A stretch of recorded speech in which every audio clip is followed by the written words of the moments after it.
pessoas conversando em casa. E aí, gente maravilhosa, como é que vocês estão?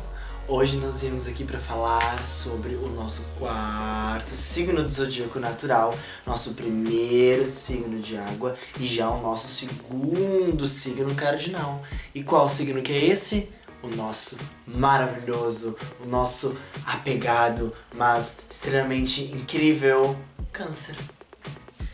Então, o momento de Câncer, a gente vai falar muito sobre apego emocional, pertencimento familiar, vamos falar de emoção.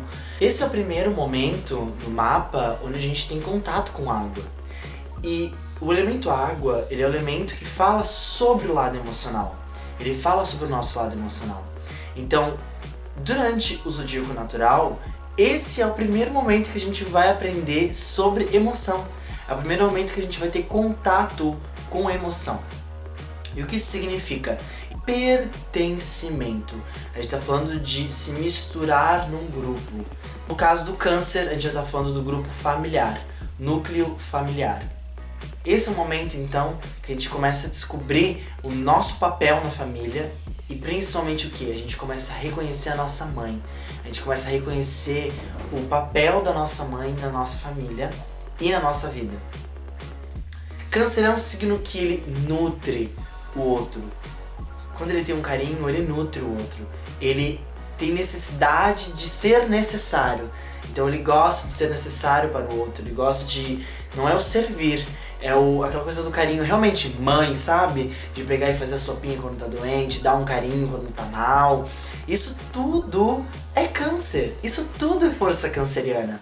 Então, o momento do Câncer é o momento onde a gente tem toda a família.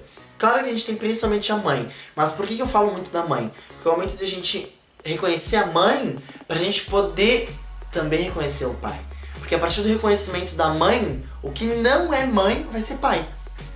Entende? Por isso que o Câncer a gente tem o reconhecimento da mãe pra depois a gente reconhecer o pai. Então, o Câncer, ele tem essa união na vida dele, yin yang. Ele une o masculino e o feminino, ele une os dois lados, o ativo, o passivo, o yin e o yang. Ele acaba unindo essas forças positiva e negativa dentro dele. E não é mais uma briga como era em Gêmeos. Gêmeos era uma briga entre o bem e o mal toda hora, ele fazia aquela briga. Agora o Câncer, ele integra, o grande desafio de Câncer é integrar os dois lados dentro de si. O animal que representa o signo de Câncer é um caranguejo.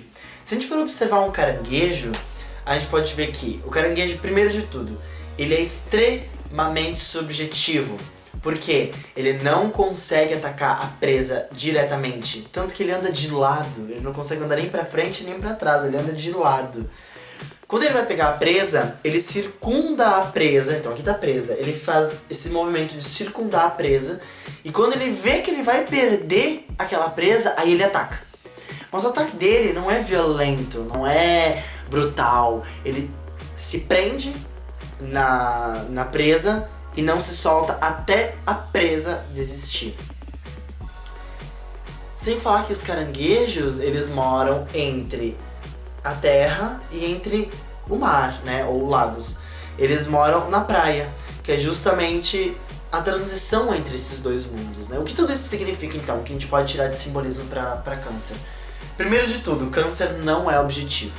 Câncer quer falar uma coisa, ele quer falar que você tá feio, ele não vai falar que você tá feio. Ele vai indo pelos lados. Ele não consegue se direto dizer, você tá feia, muda. Você não tá legal, então vamos mudar, entendeu? Ou tem uma situação que incomoda ele não vai ser direto pra você, vai chegar pra você e vai dizer assim, isso me incomoda. Não, ele não vai falar isso. Ele vai dar um giro pra poder deixar você entender que isso incomoda ele.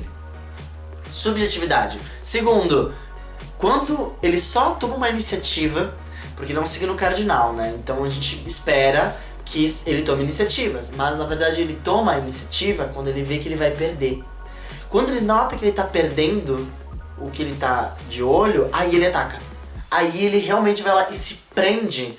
Ele se prende com uma força até que a pessoa desiste, até que aquela coisa desista e realmente diga, tá, ok, vou desistir, bandeira branca, vou ficar com você, vou continuar com você, enfim, vou aceitar a sua opinião. Câncer, ele não consegue se adaptar bem nem no mundo aquático, nem no mundo terreno. Por isso que ele fica na transição desses mundos.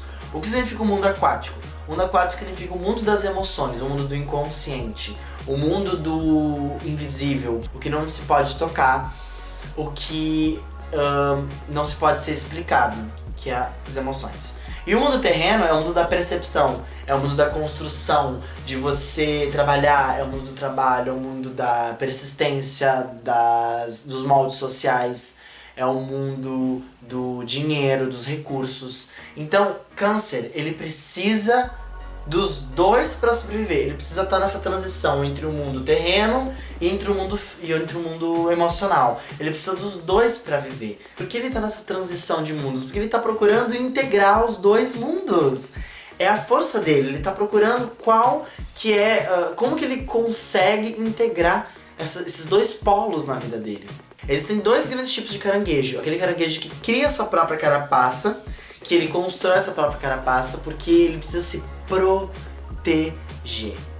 E os que pegam a carapaça de seres alheios para também se proteger. É importante essa questão porque uma grande força dentro da vida do canceriano é justamente a necessidade de segurança. Por que ele precisa pertencer a um núcleo familiar? Por que ele precisa estar nessa transição de mundos, integrar isso dentro do seu ser? Porque ele precisa ter segurança. Ele procura segurança na vida. Enquanto ele não tem essa integração na vida, ele vai criar uma casca, uma carapaça impenetrável e ele tá sempre fugindo, porque ele sempre se sente inseguro nos lugares. Então essa segurança, principalmente emocional, que o câncer muitas vezes procura em quê? Na matéria. O câncer ele acaba guardando coisas de muito tempo por conta de inscrições emocionais que existem nessas coisas. Então ele guarda aquela panela da avó, ele guarda aquele paninho que foi da infância dele, que lembra a mãe, o valor sentimental das coisas. Então justamente essa transição, de novo, a integração da emoção com o terreno. Vamos falar do mito. Então, o mito de Câncer, o melhor mito, ao meu ver, que fala sobre a força de Câncer é um dos 12 trabalhos de Hércules, a Hidra de Lerna. Lerna era atormentada por uma hidra, que é uma serpente enorme, um monstro enorme, com várias cabeças. E toda vez que cortasse uma cabeça, desse corte iriam nascer outras 2 ou 3 cabeças, depende do mito que vocês leem.